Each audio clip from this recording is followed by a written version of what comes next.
আসসালামু আলাইকুম। কলিং বিষয় মালয়েশিয়া বরাবরের মতো আমি আছি আর হৃদয়। তো অনেকের অনেক প্রশ্ন যে ভাই মালয়েশিয়ার কলিং ভিসাটা কেন খুলছে না? সো আজকের ভিডিওতে আমি আলোচনা করব মালয়েশিয়ার কলিং ভিসা কেন এত কাহিনী বা কেন খুলছে না? তো আপনারা সকলে হয়তো জানেন মালয়েশিয়াতে এখন বর্তমানে চিরুনি অভিযান বলতে মেগা অপারেশন হচ্ছে। জায়গায়, জায়গায় লোক আটক করতেছে, যাদের ভিসা আছে তাদেরকে পর্যন্ত হয়রানি হচ্ছে। আর এমন এমন হচ্ছে যে দেখা গেছে আপনার ভিসা এইখানকার, আপনি আরেক জায়গায় কাজ করতেছেন। এক্সাম্পল আমি যদি আপনাদেরকে বোঝাতে যাই, যেমন আপনার ঢাকার ভিসা আপনি বরিশাল গিয়ে কাজ করলেন, বা বরিশালের ভিসা আপনার ঢাকায় এসে কাজ করলেন, মালয়েশিয়াতে এটা একবারই অ্যাপ্রুভ না।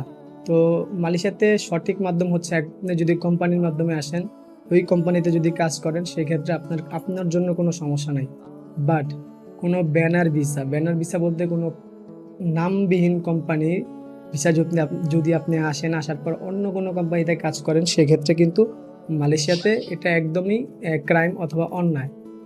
তো এটা ছিল ফার্স্ট অফ অল। দ্বিতীয়ত, আজকের ভিডিও যে বিষয় নিয়ে আমি আলোচনা করতে আসছি সেটা হচ্ছে যে মালয়েশিয়ার কলিং ভিসাটা না খোলার যে কারণ, সেটা হচ্ছে বর্তমান সময় মালয়েশিয়াতে কিন্তু নির্বাচন চলতেছে কিছু কিছু এলাকায়, কিছু কিছু রাজ্যেতে।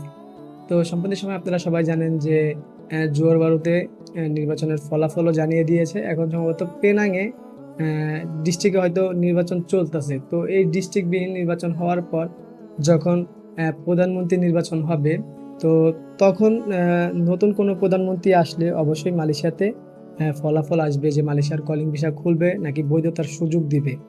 আর আরেকটা কথা বলে রাখি, যে হয়তো 2 মাস রাজা শাসন থাকে, ওই টাইমে হয়তো একটু অভিযানের সংখ্যাটাও কম হতে পারে। তো বর্তমানে যারা মালয়েশিয়াতে অবস্থান করতেছেন বা যারা আমার ভিডিও মালয়েশিয়াতে দেখতেছেন, যারা পুরানো অডিয়েন্স আছেন আমার, তো আমি আপনাদেরকে একটা কথাই বলবো যে আপনারা একটু সেফলি থাকেন, একটু সতর্ক থাকেন। আপনারা এমন এরিয়াতে থাকবেন না যেখানে থাকলে আপনার মনে হয় যে এখানে অভিযোগ দেওয়ার কোনো সম্ভাবনা আছে, বা এখানে স্থানীয় লোকেরা আপনাদেরকে পছন্দ করে না। প্রয়োজন হলে আপনারা অন্য কোনো জায়গায় চলে যান, কাজ জোগাড় করে হোক, বা বা আগে আগে নিজের টিকে থাকা, তারপর হয়তো আপনি ভবিষ্যতে মালয়েশিয়াতে কিছু করতে পারবেন।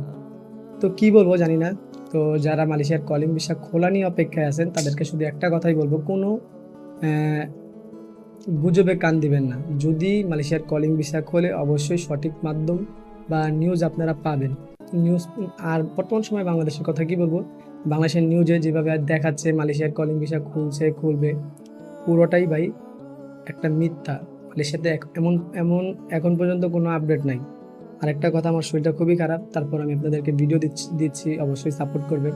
আমার ফেসবুক পেজও আছে, হৃদয় 0.2, ওইটাতে ফলো দিবেন। তো এই ছিল আমার আজকের মতো ভিডিওটি ভালো লাগলে অবশ্যই চ্যানেলটি সাবস্ক্রাইব করবেন। আর ফেসবুক থেকে দেখে থাকলে লাইক কমেন্ট শেয়ার করবেন। তো দেখা হবে পরবর্তী কোনো ভিডিওতে। সে পর্যন্ত সবাই ভালো থাকবেন, সুস্থ থাকবেন। আল্লাহ হাফেজ।